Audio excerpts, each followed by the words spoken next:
The eviction notice arrived on a Wednesday morning in the second week of October, and Cordelia Mauldin read it twice on the front step of the house she had lived in for 41 years before she folded it into thirds and put it in the pocket of her cardigan because she could not yet think of anywhere else to put it.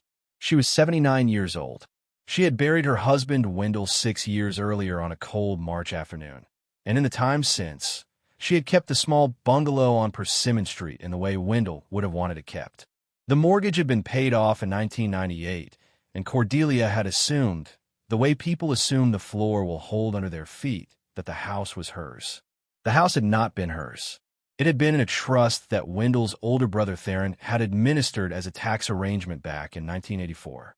Theron had died in 2019, and his son Marlon had inherited the administration of the trust, and Marlon had decided, after sitting on the decision for some time, that the property would be more useful to him liquid than occupied. The notice gave her 60 days. If you're enjoying this story so far, don't forget to hit the like button and subscribe. Drop a comment telling me where in the world you're watching from. I love hearing from you. She sat down on the porch step. She did not cry. Crying was a thing she did privately, in the kitchen at night, with the lights off, and only when she was certain of being alone. She sat with her hands folded in her lap and let the news become real at the speed it needed to become real. Marlon had not come himself. Marlon had sent the notice through a process server, a young man in a windbreaker who had handed her the envelope without meeting her eye and walked back to a car parked at the curb with the engine still running. She had known him slightly. He was the Whitcomb boy from 2 streets over, the one who had played football in high school and not gone to college and now worked, apparently, for the kind of attorney who hired neighborhood boys to deliver bad news to old women on their own porches. That was the part that told her the most. Marlon had not called. Marlon had not driven down from Louisville to sit at her kitchen table and explain. Marlon had sent a boy with an envelope, and the silence around it told her exactly what kind of conversation was no longer available to her. She had married Wendell Mauldin when she was 23 and he was 28, and Theron had stood at the back of the church in a brown suit with a face like he was tasting something he had not ordered. Theron had never approved of her. She had brought no money into the marriage. Her people had been small farmers 2 counties over, and Theron had decided in the first 10 minutes of meeting her that she was a woman who had married above her station, and he had spent the following 51 years waiting for her to be proven unworthy of the elevation. He had not lived to see it. Marlon had inherited the project along with the trust. She got up off the porch step eventually because the morning was cold and because sitting was not going to undo what had been done. She went inside and put the notice on the kitchen table and made a cup of coffee in the percolator Wendell had given her for their 40th anniversary. She counted what she had left. Social Security, the small annuity Wendell had set up that paid her $380 a month, $412 in checking, and another $900 in savings. No car. The Buick had given out the previous spring, and she had not replaced it because Verla had been driving her to the grocery store on Saturdays. She had no children. She and Wendell had tried for years, and it had not happened. What she had instead was a 41-year marriage to a man who had loved her completely in a small bungalow that was being taken from her, and a life arranged carefully inside walls that someone else now controlled. She took the coffee with her into the back bedroom that Wendell had used as his office in the years after he retired from the saddlery, and she opened the top drawer of his old roll-top desk, the one she had not touched since the week after the funeral, and she took out the small carved cedar box he had kept in the back left corner. Inside the box was an envelope with her name on it in Wendell's handwriting, and inside the envelope was a single brass key on a piece of leather cord, and folded around the key was a piece of paper that said, "Cordy, the workshop on Pickett Lane. When you have nowhere else, go there. Don't sell it. Don't let anyone sell it. Look under the workbench. I love you. W." She had read the note 3 times in the week after the funeral, and she had not understood it. The workshop on Pickett Lane was a small clapboard building Wendell had bought in 1971 for, as he liked to tell people, the price of a sandwich.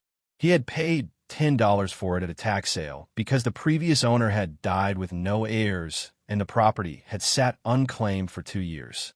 He had used it for the first decade of their marriage as a place to work on leather projects in the evenings, and then less and less as he got older. For the last 20 years it had been, as far as Cordelia knew, a small, empty building on a half-acre lot off a back road south of town that the county taxed her $68 a year for, and that she had never once thought about selling because Wendell had asked her not to. She had assumed at the time of the funeral that the note was the kind of thing a sick man wrote at the end of his life, when the medication was strong and the mind drifted. She had put the key back in the cedar box and closed the drawer and had not gone to the workshop because she had no reason to. Now she had a reason. She sat at Wendell's desk with the key in her palm and felt the weight of it, which was very small, almost nothing. The slow, cold understanding from the porch was settling into something else. Not panic, not despair, something steadier and more useful, the feeling of a person who has run out of options moving toward the one option that remains. Verla picked her up at 1 in the afternoon. Verla Spangler was 77 and had been Cordelia's friend, since they had both worked as bookkeepers at the lumberyard in the early years of their marriages. She drove a 2004 Oldsmobile that she kept running through what she described as stubbornness and Rust Belt patriotism. She did not ask why Cordelia wanted to go out to Pickett Lane. Verla was the kind of friend who took a person where she needed to go and waited to be told why. The workshop sat at the end of a gravel track off Pickett Lane, set back maybe 60 yards from the road behind a stand of cedar. Small, maybe 24 feet by 30, clapboard-sided, with a steep tin roof gone the deep red-brown of old rust. The windows were boarded. The door was padlocked. A faded hand-painted sign above the door, weathered nearly to illegibility, read Mauldin Saddlery and Leather, and below that in smaller letters, St. 1971. Verla parked at the edge of the gravel. "You want me to come in with you?" "Not yet. Let me see what's there first." "Take your time. How about my book?" Cordelia got out of the car. She walked up to the door with the key in her hand and stood there looking at the padlock, which was old and heavy and ought by all rights to have rusted shut years ago. It had not. Someone had been keeping it oiled. She could see the dark slick of it on the shackle. Wendell, then. Wendell had been coming here. For how long? She did not know. She fitted the brass key into the lock. It turned without resistance, and the shackle dropped open into her hand, and she stood there for a moment because she did not know whether she was ready to push the door open. Then she pushed it open. The smell that came out was not the closed-up animal smell she had braced for. It was the smell of leather and oil and old cedar shavings and something underneath it that was faintly sweet, the smell of saddle soap that had been worked into wood for so many years it had become part of the wood itself. Cordelia stood in the doorway and let her eyes adjust to the dimness, and what she saw was not what she had expected. The workshop had not been empty. She had thought, all these years, that Wendell had cleared it out in the late 80s when he stopped working leather on the side. She had thought the building was empty walls and a concrete floor and maybe a forgotten can of Neat's food oil in a corner. The workshop was not empty. A long workbench ran the length of the right-hand wall, the wood of it dark with age and oil and use, and above the bench, hung on pegboard in careful order, were tools. Edging tools and round knives and pricking irons and stitching awls and a row of swivel knives with handles polished smooth by a hand she had known for 51 years. A treadle-driven stitching machine, old and black and well-oiled, against the back wall. Everything in its place. Everything cared for. The bench surfaced clean of dust because someone had been wiping it down. She walked in slowly. Her boots made a small sound on the concrete that echoed off the walls because the ceiling was high, vaulted up into the rafters of the tin roof, and the space was larger than it had looked from outside. The left-hand wall was lined with shelves, and on the shelves were rolls of leather. Skirting leather, harness leather, latigo, chap suede, English bridle in shades of chestnut and Havana and tobacco. Each roll labeled in Wendell's printed hand with the tannery name and the date of purchase. The most recent date she could see, on a roll of saddle, skirting near the front, was March of the year he died. He had been buying leather 4 months before the cancer took him. In the far corner, on a wooden stand he had built himself, was a saddle. It was 3/4 finished. The tree was set, the skirts cut and edged, the rigging fitted, the cantle covered. The seat was tooled with a basket weave pattern she recognized as the one he had used on the saddle he had made for the sheriff's daughter in 1979 when she had been 12 and getting her first horse. A long oak leaf border ran around the skirts. The work was meticulous. The tools on the bench beside were laid out in the order Wendell had always laid them out, ready for the next session, the way a man arranges his tools when he expects to come back to them in the morning. He had not come back. The cancer had taken him in 11 weeks from the diagnosis. Cordelia put her hand on the cantle of the unfinished saddle. The leather was cool and supple under her palm. She stood there for a long moment, and she let the tears come because she was alone now, and the door was closed behind her, and the only person who could see her was Wendell. She cried quietly. She did not make sounds. The crying was the kind that comes out of the body slowly, the way water comes out of a stone, a thing pressed out by long pressure rather than released by sudden grief. She had thought she had finished grieving him. She had been wrong. The private part had been waiting in this building under a tin roof south of town for 6 years, and now it was here. When she could see again, she wiped her face with the sleeve of her cardigan, and she remembered the note. Look under the workbench. She walked the length of the bench, running her hand along the edge, feeling for what she did not yet know how to find. The bench was bolted to the wall studs and built solid. The legs were 6x6 posts sunk into the concrete. Underneath, in the open space between the floor and the underside of the bench, were drawers and cabinets Wendell had built himself, fitted close, each one labeled in his small, careful printing. Buckles, conchos, deerings, stirrup leathers, snaps and rivets. She opened drawers. Each one was full. Brass hardware sorted by size and type. Stainless conchos in a velvet-lined tray. A drawer of horn caps and saddle horns that must have represented 30 years of accumulated stock. At the far end of the bench, against the back wall, was a cabinet that did not have a label. The door was plain, fitted flush, with a small wooden peg for a handle. Cordelia pulled it open. Inside was a green metal file box, the kind men of Wendell's generation had used for important papers. It had a small lock on the front. On top of it, set carefully where she could not miss it, was an envelope with her name on it in his handwriting. She lifted the envelope. Her hands were not steady. She sat down on the wooden stool that stood. At the end of the bench, the one he had used when he worked stitching late in the evenings, and she opened the envelope. Inside was a letter, for pages, written in pencil because Wendell had always preferred pencil for anything important. The handwriting was his. The careful printing of a man who had learned penmanship in a country school in 1948 and had never stopped using it. Cordy, it began. If you are reading this, you came to the workshop, which means something has gone wrong at home, and I am sorry I am not there to help you. I have thought a great deal about what to tell you and how, and I have decided that the best thing I can do is to say it plainly and let you take it your own pace. The workshop is not what you think it is. I'll let you believe for 40 years that it was a hobby I had mostly given up. I am sorry for that. The truth is that I kept working out here every week of our marriage, including the last year of my life, because I needed to, and because what I was building was for us, and because what I was building was meant to take care of you if the time came when I could not. There is a second key on a hook behind the framed photograph above the stitching machine. Use it to open the green box in this cabinet. Inside the box, you will find what I have been building. Take your time.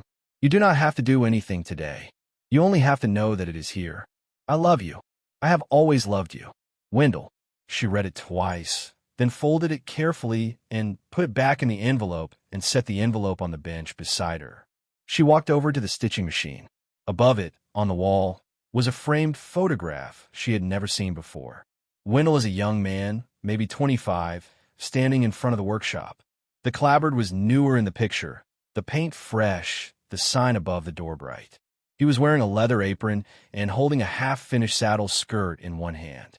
On the back of the frame, in pencil, in someone else's handwriting, was written, Wendell Mauldin, August 1972. First year on his own. She lifted the frame off the nail. Behind it, on a small brass hook screwed into the stud, was a key, silver-colored, the kind of key that fits a file box. She took it down. She went back to the cabinet and lifted the green metal file box onto the bench.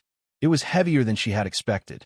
She fitted the small silver key into the lock and turned it, and the lid released, and she opened it. Inside, the box was full. The top layer was paper. Documents. Folders. Neatly labeled in Wendell's hand. The first one she lifted out was labeled Deed and Title, Pickett Lane, and inside it was the deed to the workshop and the half-acre lot, executed solely in Wendell's name, with a clean chain of title back to the 1971 tax sale. The second folder was labeled Deed Transfer, Pickett Lane. Inside was a notarized deed transfer, executed by Wendell, transferring the Pickett Lane property to her, sole ownership, filed with the county recorder's office. The filing date stamped on the document was March of 2019, 3 months before he died. She read it twice. The recording stamp was clean. The notary seal was clean. The property had been transferred to her 4 months before the cancer killed him, and she had never known. The Pickett Lane workshop was hers. Free and clear. Already filed. Already recorded. Not part of any trust. Not part of any arrangement Theron had ever set up. Wendell's alone. Transferred to her alone before his death. She put the deed folder aside and lifted out the next one. It was labeled Appraisal, Saddles and Inventory, Garvey, 2018. She did not open it yet. She set it on the bench beside the deed, and she looked at the unfinished saddle on the wooden stand in the corner, and she understood, in the slow way that important things become understood, that she had not been left a building. She had been left a plan. She lifted out the third folder. The cardboard was worn at the edges from being opened and closed many times. The label read Buyers and Contacts. Inside was a sheaf of correspondence Wendell had received over the years from collectors and dealers in a museum in Fort Worth that had written to him about commissioning a working replica of a particular 19th century stock saddle. The letters spanned from 2003 to the month before his diagnosis. She read 3 of them, and then she closed the folder because she could not absorb any more. She put the folders back in the box in the order she had taken them out. She locked the box. She put the small silver key back on the brass hook behind the framed photograph, and she rehung the photograph and stepped back and looked at the workshop the way someone looks at a room they're seeing for the first time, even though they have been standing in it for an hour. The October sun had moved while she was inside.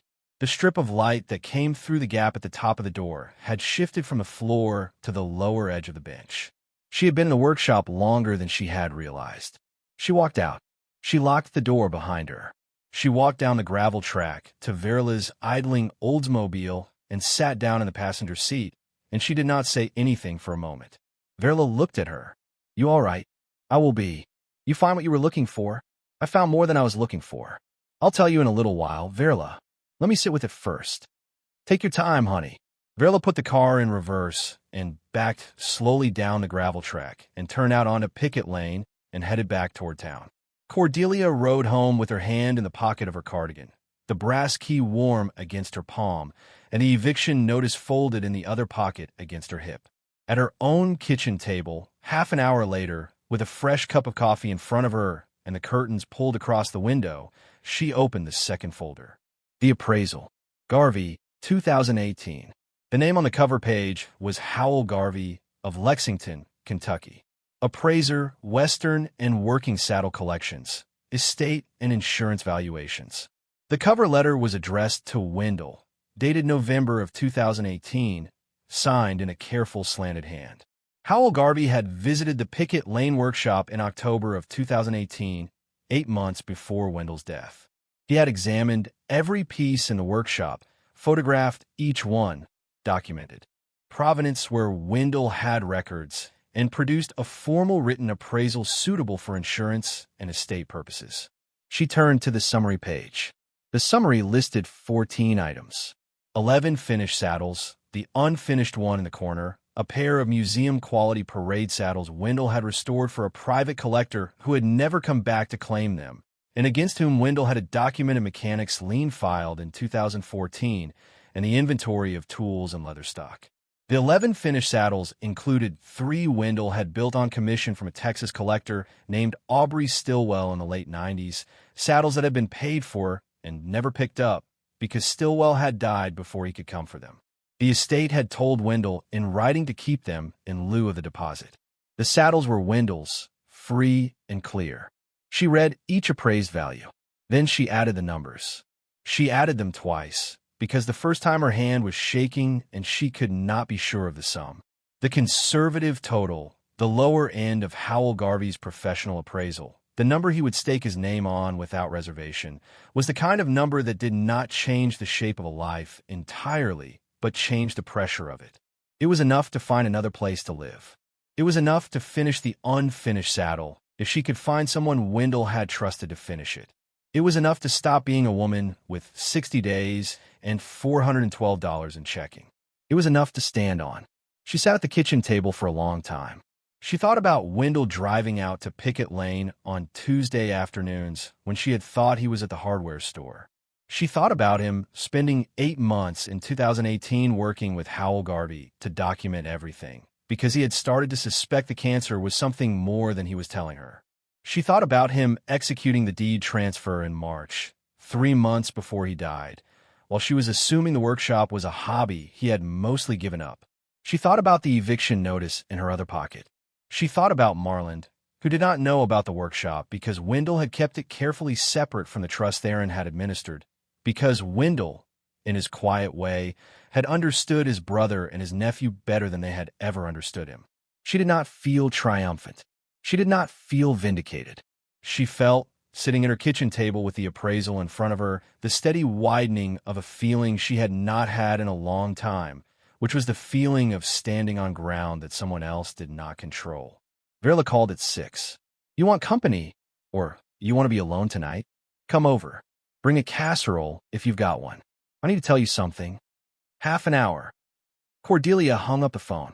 She set the table for 2 and put the eviction notice on the counter where it could not yet be ignored, but did not have to be at the center of anything. Outside on Persimmon Street, the maple at the corner of her yard moved in the October wind, and she understood that she was not going to lose this fight, because Wendell had spent the last 8 months of his life making sure she could not. Verla arrived at 6:30 with a casserole, still warm, under a clean dish towel, and a bottle of cooking sherry she said she had brought along in case it turned out to be that kind of evening. Cordelia took the casserole and put it on the back of the stove and motioned for Verla to sit down at the kitchen table, and then she did something she had not done in 6 years of widowhood, which was tell another person, all the way through from the beginning, what was happening in her life. She started with the eviction notice. She told her about Marland and the trust and the boy with the envelope. She told her about Wendell's note in the cedar box and the workshop and the brass key. Then she told her about the green file box and the letter and the appraisal and the deed transfer recorded in March of 2019. Verla listened the whole way through. She did not interrupt. When Cordelia got to the appraisal number, Verla set her fork down on the edge of her plate and was quiet for a moment. "Cordy, I know. All this time. Every Tuesday afternoon." Verla looked at the eviction notice on the counter. She looked at the brass key Cordelia had set on the table beside her water glass. Then she put both her hands flat on the table and breathed out slowly and let the relief move through her in its own time. "What do you want to do? Tomorrow morning, I am going to find the lawyer." There was a name in the buyer's folder. An attorney in Lexington. He used her for the deed transfer. "I think she might be expecting me to call." Verla nodded. They ate the casserole. They did not talk about the workshop after that, because Cordelia did not yet have the bandwidth to talk about it, and Verla understood. Cordelia did not sleep well that night. She did not expect to. She lay in the bedroom she and Wendell had shared for 41 years, and she thought about him sitting at his workbench on Tuesday afternoons in October of 2018 with an appraiser named Howell Garvey going through his saddles one by one. She thought about how he must have decided somewhere in those Tuesday afternoons that he was going to die soon. She thought about how he had decided that and not told her. She was not angry with him. She understood now what he had been doing. He had been carrying something heavy on his own so that she would not have to help him carry it. And when he could no longer carry it, he had set it down in a place where she could find it on her own time, in her own way, when she was ready. At 7 in the morning, she made coffee and sat at the kitchen table with the buyer's folder open, and she found the name. Esther Holcomb, Holcomb Law Office, Lexington. The address was printed on letterhead in a brief reply Esther had written to Wendell in February of 2019, confirming receipt of the deed transfer documents. She called at 8:15. The receptionist asked her name and put her on hold for less than a minute. Esther Holcomb came on the line with a clear, unhurried voice. "Mrs. Mauldin, I have been hoping you would call. Then you know who I am. I know who you are. Your husband told me a great deal about you, and he asked me to take your call when it came, no matter when it came, and to treat the matter as a priority. Tell me what is happening." Cordelia told her. The eviction notice, the trust, Marland in Louisville, the 60 days. Esther Holcomb took notes. Cordelia could hear the small, dry sound of her pen on a legal pad on the other end of the line. When Cordelia finished, Esther said, "All right. The first thing I want you to understand is that the workshop property on Pickett Lane is not part of the trust on Persimmon Street and never has been. Your husband structured it that way on purpose. He came to me in December of 2018 specifically because he wanted the workshop and its contents kept entirely separate from his brother's arrangements. I drafted the deed transfer and walked him through the filing. We have certified copies of everything on file here. The Persimmon Street eviction is a separate matter, and I am not the right attorney for it. But the Pickett Lane property and everything in it is yours, free and clear, and no one connected to the trust has any standing to touch it. He told me in the letter that he kept everything separate on purpose. He did. He understood his brother very well. He told me once that the most important thing was that you have a place to stand if anyone ever tried to take Persimmon Street away. He said the workshop was that place. He was hoping the day would never come. He prepared for it anyway. What do I do next?" Esther was specific and clear. "Obtain a certified copy of the Pickett Lane deed from the county recorder's office. Update the appraisal with Howell Garvey, since the original was now 2 years old. Reach out to the buyers listed in Wendell's file to confirm current interest. And let Esther handle any communication from Marland or his attorney from this point forward. I can also recommend a separate attorney for the Persimmon Street matter. Someone good with trust disputes. A woman in Frankfurt. I will email you her information this morning. Thank you. Mrs. Mauldin, one more thing. Your husband paid me a retainer in 2019 that covers exactly this kind of representation, and the retainer is intact. You are not going to receive a bill from me. He set it up that way on purpose so that nothing about the cost would slow you down when the time came." Cordelia put her hand over her mouth for a moment. "Thank you, Esther. It is the work I was hired to do. Call me when you have spoken to Howell." She hung up. If you're hooked on this story, make sure to subscribe and turn on notifications so you never miss an upload. Your support means everything and helps me bring you more emotional stories like this one. She called Howell Garvey at 10. He answered on the second ring. He had a low, careful voice, the kind that did not waste syllables. He remembered the Pickett Lane workshop immediately. He asked after Wendell, and Cordelia told him, and he was quiet on the other end of the line for a moment longer than ordinary politeness required. "I am very sorry to hear that, Mrs. Mauldin. He was one of the finest saddlemakers I have worked with in 26 years in this business. I do not say that lightly. He thought a great deal of you, too. He kept the appraisal in the file with the deed. I have been wondering whether you would call. I did not want to intrude. I am glad you did." She told him she needed an updated appraisal. He said he could come out the following Thursday. He asked about the unfinished saddle, whether anyone had worked on it since Wendell, and she told him no. He said good, that completion would change the value considerably, and that he could recommend a man who might be able to finish it. "Earl Putney," Cordelia said. She had seen the name in the buyer's folder. A short pause, then a small sound that might have been a laugh. "Your husband told you about Earl. He told me about everyone. I'm still working through it. Then you know what you have.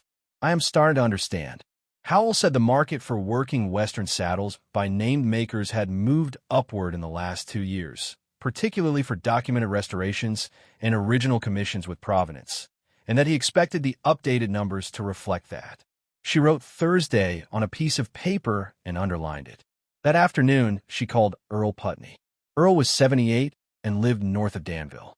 He had retired from the cavalry equipment shop at Fort Knox in 2002 and had spent the years since doing custom saddle work for a small circle of clients who valued his hands more than his speed.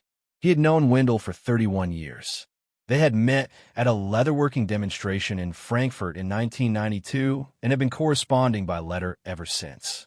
He had worked with Wendell on the unfinished saddle, coming out to Pickett Lane 4 times in 2018 and twice more in early 2019. Wendell wanted me to wait until you came.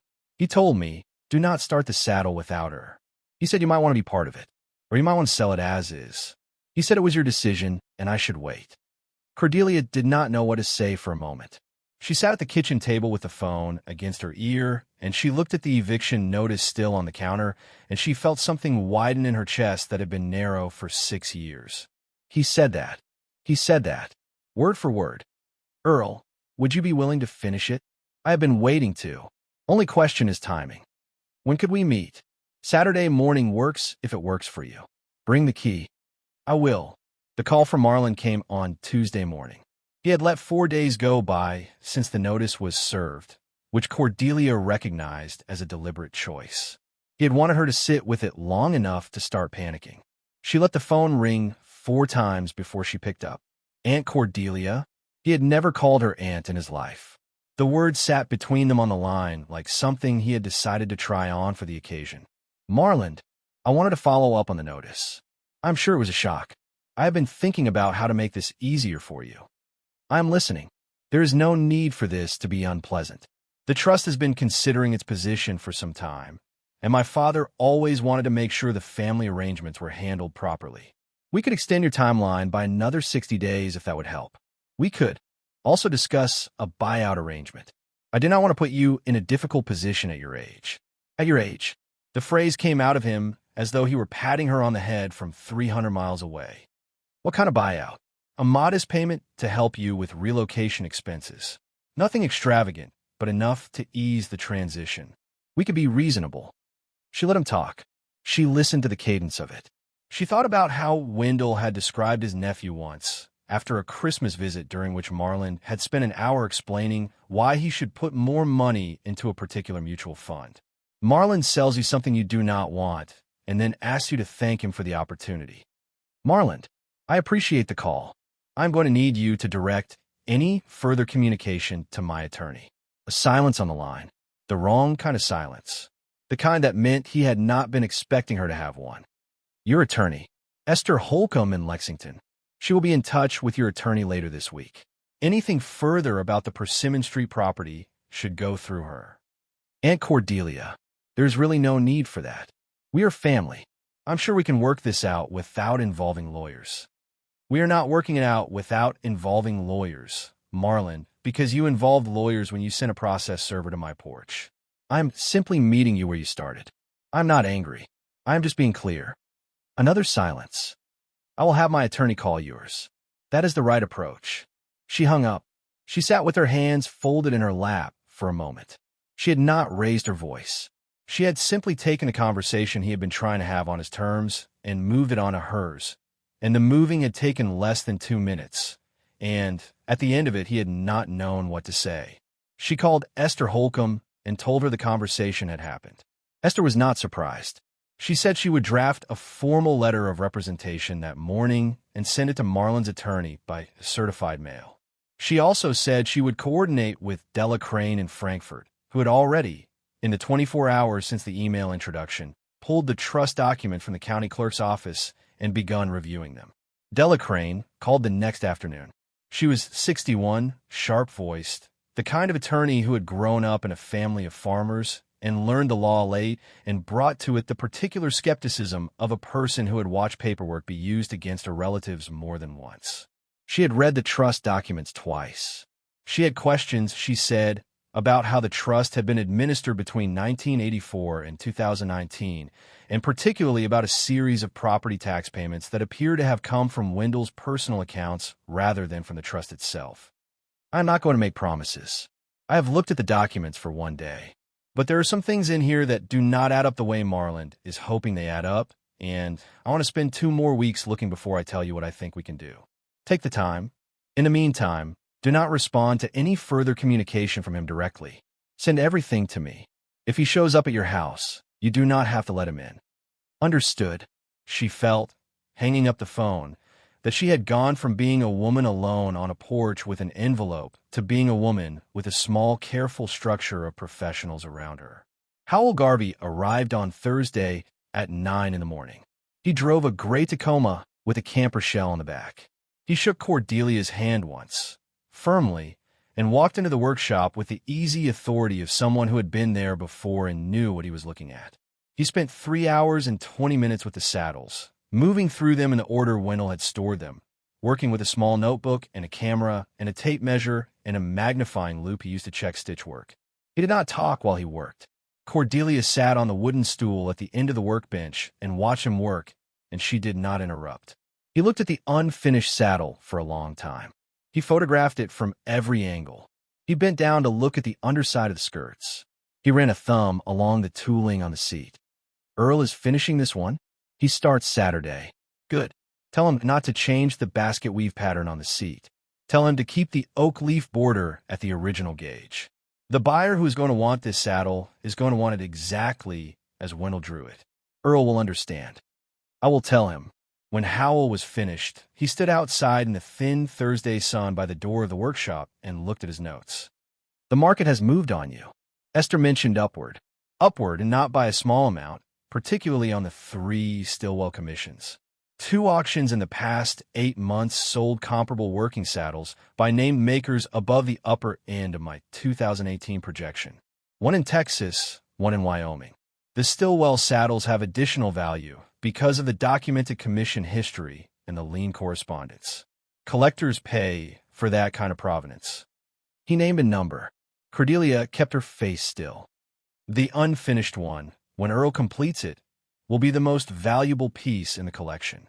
Wendell knew that. He was working on it last because he wanted to finish strong. She had not known this. She had assumed Wendell had simply not gotten to it in time. Hearing that he had been building toward it as the final piece was the kind of small revelation that landed in her chest before her mind had finished processing it. I will have the updated appraisal to you by the middle of next week. Signed, official, suitable for any purpose you need it for. Thank you, Howell. He loaded his equipment into the truck. Before he got in, he paused with one hand on the door.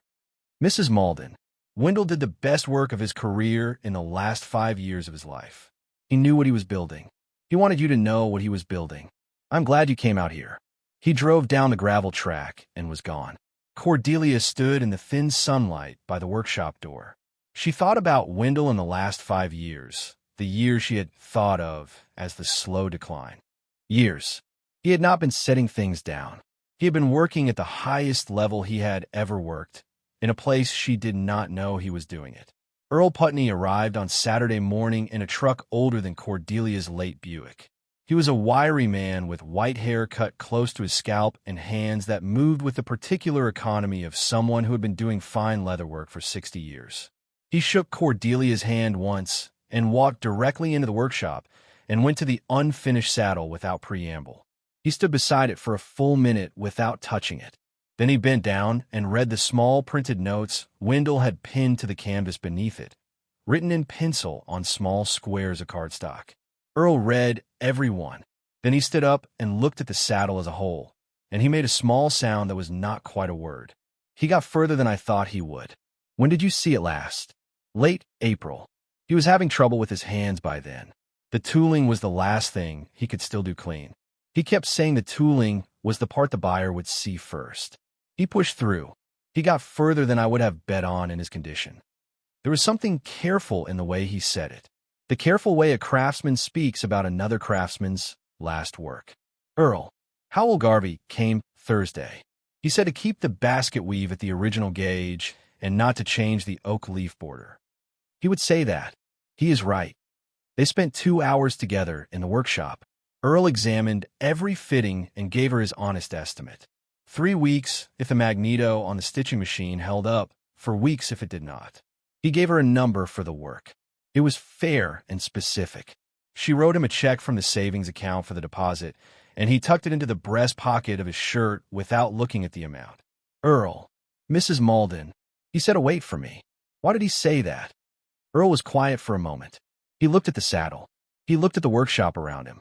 Then he looked at her, because he wanted you to be in the room when it got finished. He did not say that to me in those words. But I've been working leather for 60 years, and I know what a man means when he asks something the way he asked. He wanted you here. He wanted you to see it become what it was going to be. That is the whole of it. She did not say anything for a moment, because she could not. Earl gave her the space without comment. He turned back to the saddle and began organizing his tools on the bench, slowly and carefully, the way a man arranges his church. She stood at the south window of the workshop and looked out at the half-acre around the building. The scrub grass, the cedars, the thin October sun. The property rose slightly toward the back, and the cedars at the edge had the kind of shape that suggested they had been left there deliberately rather than allowed to grow up unmanaged. Wendell had been keeping it. He had been keeping it the way he had been keeping the padlock oiled and the bench dust-free, in small, careful weekly returns over 40 years. She thought about Wendell driving out here on his good days and his bad days, loading what he needed into the truck in the early mornings before she was fully awake. Coming out on Pickett Lane with something to do that was entirely his, something Marlin and Theron and the Trust could not reach. He had needed this place. He had made sure she could keep it. Marlin's next move came 8 days later. A man appeared at the workshop on a Thursday morning while Earl was working on the saddle and Cordelia was sitting on the workbench stool, going through the buyer's folder. She heard tires on the gravel. She heard footsteps. She heard a knock on the open door. A man in his early 50s stood in the doorframe in pressed khakis and a windbreaker slightly too warm for the morning. He introduced himself as Carter Pelham. He said he was a property scout and that he had been asked by a client to take a preliminary look at the parcel. Earl looked up from the saddle. He looked at Cordelia. Cordelia looked at Carter Pelham. "Who hired you?" The inquiry came through a broker. "I'm the owner of this property. I have not authorized any visit." "I understand that, ma'am. I was told the parcel might be coming to market. I'm just here for a quick walk around." "You were told wrong. The parcel is not coming to market." He nodded slowly. "Well, if the number were right, sometimes these things move faster than expected. My client is serious." Earl put down the round knife he had been using. He stood up. He turned and looked at Carter Pelham with the steady expression of a man who was 78 years old and had not spent any of those years tolerating soft pressure from people in windbreakers. He did not say anything. He just looked. Carter Pelham looked back. He looked at Cordelia. "I would encourage you to think it over. My client is prepared to move quickly. Your client should instruct their broker to confirm ownership before sending anyone out. And they should know the parcel is not for sale." He took a card from the inner pocket of his windbreaker and set it on the edge of the workbench. He looked around the workshop in the careful, sweeping way of a man trying to appear casual rather than acquisitive. Then he left. She listened to his tires on the gravel. Earl picked up the round knife. "Your nephew sent him. Someone sent him." Earl turned the card over with the edge of his knife without picking it up. On the back, in ballpoint, was a number, an offer for the parcel. The half-acre, bare, the building treated as a tear-down, no acknowledgement of contents. Marlin had sent someone to price the nothing. She picked up the card and put it in her cardigan pocket. She walked outside to where the morning light was clean and cold, and she called Esther Holcomb. Esther was unsurprised. She said this kind of move was standard when someone realized a property had moved outside their control. The point was not to buy. The point was to establish that a market existed, to introduce a number into the conversation, to plant the seed that the parcel was worth a small fixed amount, and that Cordelia should consider herself lucky to be offered it. "It does not concern me legally. Your ownership is complete. But we should send a formal notice to Marlin and his attorney, letting them know that any inquiries about the Pickett Lane property are to come through this office, in writing, or not at all. Please, I will send it today." She went back inside. Earl was working again, with the focused patience of a man who did not hurry, because hurrying was incompatible with what he was doing. She sat back down on the stool, and she opened the buyer's folder again, and she thought about the shape of the next 2 weeks. Wendell had moved slowly for 2.5 years. She was going to move the same way. 4,024 words. Here is part 3 below for you to copy. On Sunday evening, Verla and Cordelia sat on the back step of the Persimmon Street house with the temperature just above comfortable and the maple at the corner already half bare. Cordelia had made coffee. Verla had brought a piece of pound cake wrapped in foil. Cordelia told her about Carter Pelham and the formal notice from Esther and the plan for the week ahead. Verla listened without interrupting. She's going to find out soon. About the appraisal. About the saddles. I know. What happens then? Cordelia thought about it. Not the dramatic version of the answer. The actual version. She realizes she pushed too soon. That is the thing that matters. Not that I have it. That she sent someone before she knew what was there. She told Marlon the workshop was nothing. She handed over the deed without a second look. And it was not nothing. It was the most carefully planned thing he ever did. It was. Verla drank her coffee. The maple moved very slightly in the evening air. Cordy, when all of this comes out, when he understands the whole picture, what do you want to happen? She thought about it seriously. She did not want to punish him. Whatever Marlon had been doing in the months he had been preparing to send the notice, he was still her late husband's nephew. She did not know how to weigh that against the rest of it, and she was not certain it was her job to weigh it. I want to do what Wendell set up. Sell the saddles to people who understand what they are. Finish the one in the workshop. Use the money to keep my feet under me. That is what he was doing out there. That is what I want to finish. Verla nodded once. And Marlon? He set the eviction in motion. Della is going to find what she finds in the trust documents. Whatever she finds, she finds. I'm not going to push for more than what he started, and I am not going to settle for less. He chose to do it this way. I'm going to let him live with the way he chose. Is that enough for you? She knew what Verla was asking. The real question beneath the practical one. Whether the workshop and what it held would be enough for the larger thing that had been lost. She thought about the framed photograph on the wall above the stitching machine. The letter on 4 pages. It is enough. It was not the whole truth. Grief did not resolve that cleanly, and she knew it. It was the part of the truth that mattered for what came next. Howell Garvey's updated appraisal arrived in her email on Tuesday at 11:15 in the morning. Cordelia opened it at the kitchen table with the coffee still hot, and she read it carefully, the same way Wendell had kept records, the same way Earl read parts labels, the same way you read anything that matters. The numbers were higher than she had expected, even accounting for what Howell had told her in the gravel beside his truck. The 3 Stillwell saddles in particular had moved considerably.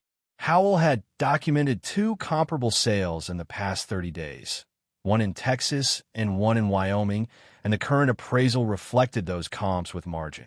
He included, at the end of his summary, a sentence she read twice and then printed and folded and put in the pocket of her cardigan. It is the appraiser's professional opinion that the restoration and original build work represented in this collection reflects a level of craft and provenance documentation consistent with the upper tier of the working saddle collector market, and that informed buyers in this category will recognize and compensate for that quality accordingly. Wendell had worked on those saddles on bad days with hands that had grown unsteady, coming out in the early mornings when she was not watching, labeling every fitting and documenting every decision. Howell Garvey, who had been appraising working saddles for 26 years, had written that the work belonged in the upper tier of the market. She called the museum in Fort Worth at 1 in the afternoon. The man who had been corresponding with Wendell was named Calvert Reeves, and he was the head of acquisitions for the Texas Working Cowboy Heritage Museum. His name had appeared in 7 letters in the buyer's folder, spanning from 2017 to the spring of Wendell's death. He answered on the second ring. He said her husband's name before she said her own. Mrs. Mauldin, I have been thinking about your husband often these past 2 years. I was very sorry to hear about him. I wrote to him in May and got no reply, and I was afraid of what it might mean. It meant he had run out of time. I'm sorry I did not write to you sooner. I did not know about your correspondence until recently.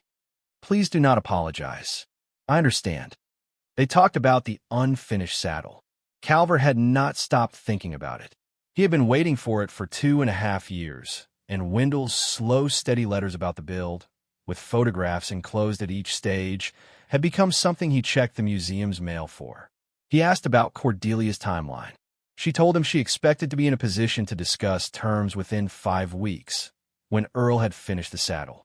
He said 5 weeks was fine. He asked the number. She told him the current appraised range, low to high. He said he would be at the high end. He said it directly, the way a man says something he has been waiting 2.5 years to say. He asked when he could come see in person. She told him to come when the saddle was finished and the full collection could be seen together. After she hung up, She sat with the phone on the table in front of her. The high end. Wendell had written in the letter, near the end, in the section where his writing had become less structured and more like speech, that the museum saddle was the piece he was proudest of, the one he had built knowing it would outlast him, the one he had been determined to finish if he could be granted enough time. He had not been granted enough time. He had built it almost all the way. He had picked Earl, because Earl knew how to finish what another man had started without changing what the other man had built. Calvert Reeves was going to pay the high end. The museum was going to put Wendell's name on a plaque beside it and keep it for as long as the museum existed. Children would walk past it on Saturday afternoons and look at the basket weave on the seat and the oak leaf border on the skirts and not know who had made it. The work would still be there. She folded the appraisal and put it in the metal box from the workshop. Then she called Esther Holcomb. Calvert Reeves confirmed. High into the current appraisal. A pause. Then, your husband would be pleased.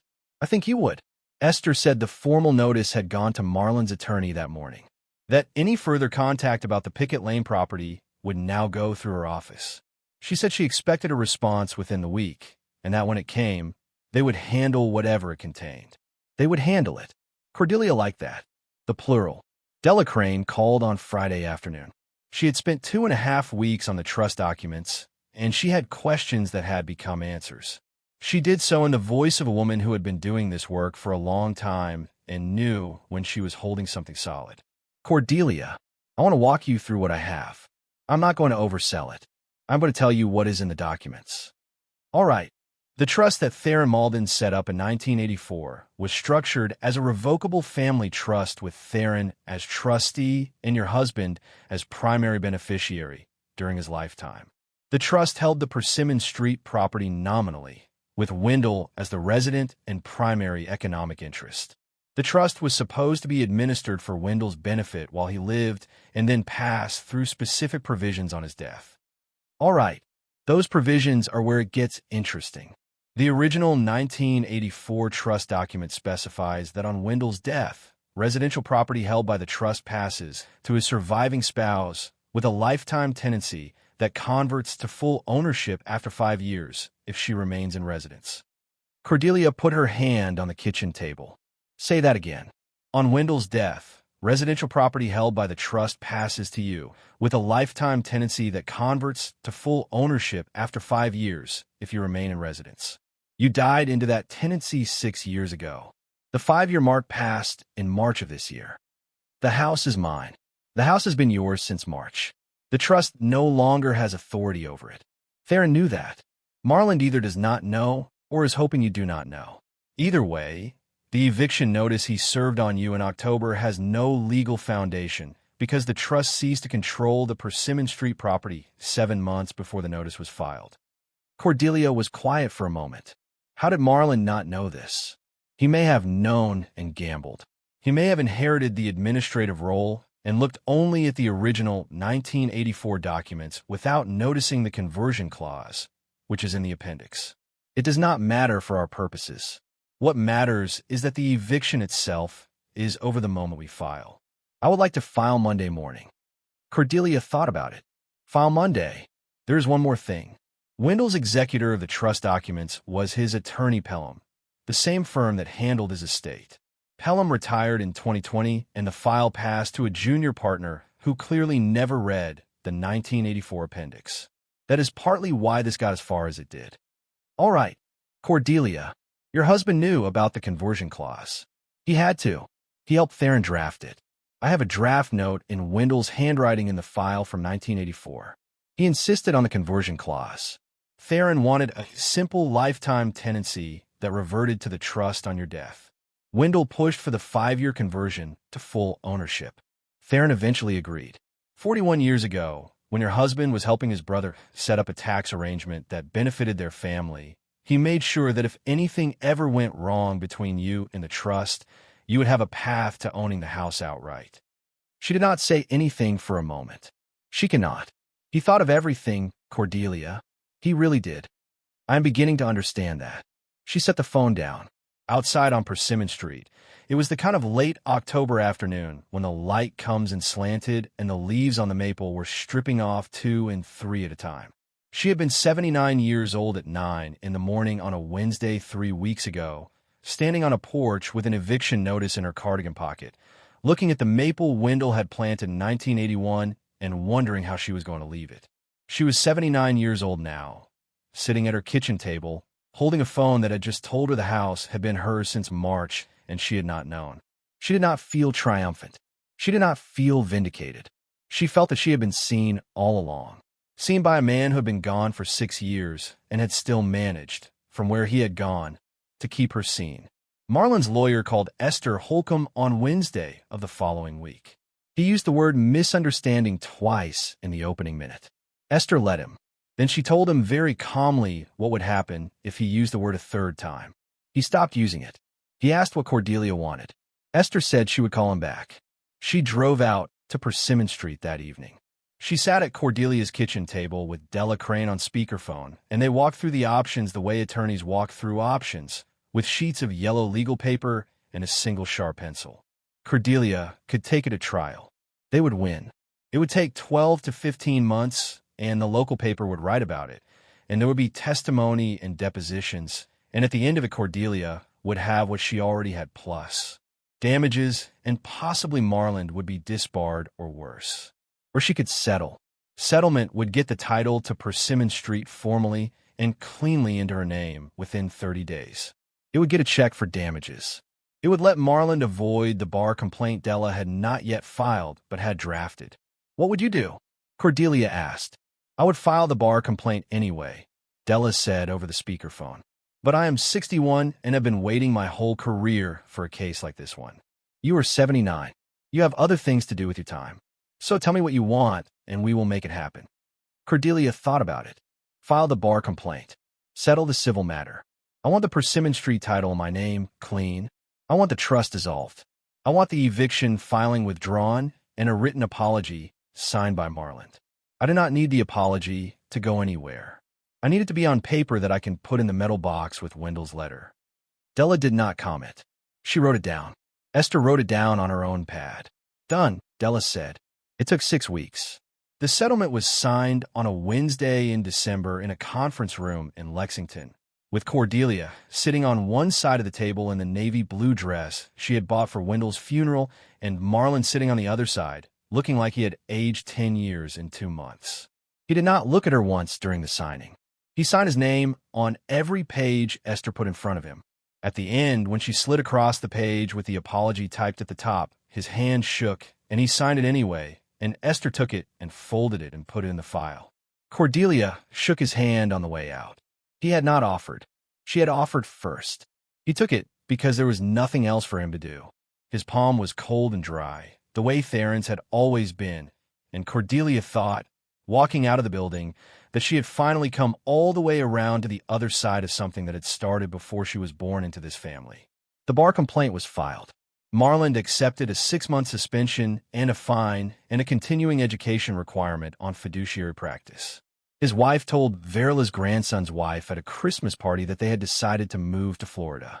Cordelia did not feel anything in particular when she heard. Earl Putney finished the saddle on a Wednesday in early December. He had called Cordelia on the previous Friday and asked her to come out for the last day of the work. He said the final stitching on the candle binding was the kind of thing a person ought to be in the room for. He had not said why. Cordelia had understood why without him saying. She drove out with Verla on the Wednesday morning. The cedars at the edge of the lot were dark green against a thin December sky, and the gravel track had frozen overnight in a way that crunched under the Oldsmobile's tires. Earl's truck was already there. The workshop door was open. A small wood stove Earl had brought in for the cold weeks was burning quietly in the corner, and the workshop smelled of cedar smoke and beeswax and oiled leather. The saddle was on the wooden stand. It was nearly complete. The candle binding was the last piece. Earl had laid out his thread and his needles and his pricking iron in the order Wendell had always used them, on a clean piece of canvas, ready. Sit on the stool, Mrs. Mauldin. I'm going to work, and you're going to be here. She sat on the stool. Earl worked for an hour and 40 minutes. He did not speak. The only sounds in the workshop were the small, dry pulls of the waxed thread through the leather and the occasional creak of the wood stove and the quiet of a room in which a man was doing the last work on something another man had built. When he was finished, he set the needle down on the canvas. He stood back from his saddle. He looked at it for a long minute. Then he looked at Cordelia. "It is done." She got up from the stool. She walked over to the saddle. She put her hand on the cantle the way she had on her first visit 6 weeks earlier. The leather was cool now, too. The work was finished. The basket weave on the seat was clean. The oak leaf border ran around the skirts at the gauge Wendell had drawn it, and Earl had matched it. The stitching on the cantle binding was even and tight, and entirely in the style of the man who had started it. He would have liked how it came out, Earl said. He would have. He would have said it was good. He would have said it was right. Earl smiled at that. The kind of smile a craftsman gives to another craftsman, even when the other craftsman is 6 years in the ground. They stood together in the workshop for a long minute. The wood stove ticked. Outside, the December wind moved across the half-acre and pressed faintly against the boarded windows. Cordelia thought, standing there with her hand on the cantle of a saddle her husband had built and another man had finished, that the workshop had not only been a plan for her. It had also been a place Wendell had needed, a place where the decisions had still been his. The work of his hands had been good there, even on the days when the rest of him had been failing, and now the last piece of that work was complete, and she had been in the room when it was finished. Calvert Reeves came on the second weekend in December. He drove up from Fort Worth in a rental car and stayed 2 nights at the small hotel on the highway, and he spent 4 hours in the workshop on the Saturday afternoon, looking at the saddle and the rest of the collection and reading every page of the project log Wendell had kept. He was a quiet man in his 50s with reading glasses on a cord around his neck. He did not negotiate the price. He paid what he had said he would pay, which was the high end of the appraisal, and he signed the paperwork at Cordelia's kitchen table on the Sunday morning with Verla's coffee in front of him. Before he left, he asked Cordelia what name she wanted on the plaque. Wendell Mauldin, Saddlemaker, Pickett Lane, Kentucky. The years he worked. That is it. That is it. He nodded. He shook her hand. He drove south toward Fort Worth with the saddle on a custom rack in the back of the rental car. The other 10 saddles sold over the following 4 months. Cordelia handled the sales slowly. The 3 Stillwell. Commissions went to private collectors who paid the top of the market without contesting the prices because the provenance was clean. The remaining 7 went through specialist auction houses and a small dealer in Wyoming whom Howell had recommended. The total, when the last sale closed in April, was higher than Howell's conservative summary and lower than his upper estimates. It was enough money to change the pressure of Cordelia's life without changing its shape entirely. She paid Earl what she owed him and a generous bonus. She bought a small, reliable used Subaru. She put the rest in 3 different accounts the way a person who has lived through one financial shock arranges her money so that no single shock can do it again. She kept the Persimmon Street house. She kept the workshop on Pickett Lane. In the spring, she opened the workshop on Tuesdays. She did not work leather. She did not have the hands for it. She used the workshop as a place to sort and label the remaining materials, to write letters to the people in the buyer's folder who had not yet been contacted, to keep Wendell's project log going with her own notes about the sales and the destinations. Earl came by once a month on Tuesday afternoons. Verla came every other Tuesday and read on the workbench stool while Cordelia worked. The framed photograph stayed above the stitching machine. The unfinished saddle's wooden stand stayed in the corner, empty now but oiled and clean, because Cordelia had not been able to bring herself to take it down. The metal box stayed in the cabinet at the end of the bench, locked with the small silver key on the brass hook behind the photograph. Wendell's letter she kept in the bedside drawer at Persimmon Street. She did not need to read it anymore. She had read it enough times that the words had become part of how she thought. She read it once more, on the morning of what would have been their 52nd anniversary, sitting on the back porch of Persimmon Street with the first warm coffee of the season and the maple at the corner already leafed out in the small, bright green of late April. She read it slowly, and she folded it, and she put it back in the drawer. She thought about Wendell in October of 1971, 28 years old, paying $10 for a clapboard building south of town, because his grandfather had told him once that a man who owned a place to work could not be made small by anyone. He had told that story at their wedding rehearsal. She had forgotten he had told it until she had stood in the workshop on her first visit and felt, without knowing why, that the building had been waiting for her. It had not been waiting for her. It had been kept for her by a man who had bought it for $10 and used it carefully for 50 years and made sure, when his time ran out, that she would walk into it on a day when she had nowhere else to go and find herself surrounded by everything he had been able to leave her. She had walked in. She had walked out again. She had walked back in with Earl and Howell and the buyers and the attorneys and the small, careful structure her husband had built around her without her knowing it. She was 79 years old. She owned a small bungalow on Persimmon Street and a workshop on Pickett Lane, both clean, both in her name, both hers. She was not afraid of next year. Thank you so much for watching until the end. If you love this story, check out the other videos on your screen now. I think you'll really enjoy them. And don't forget to subscribe if you haven't already. See you in the next story.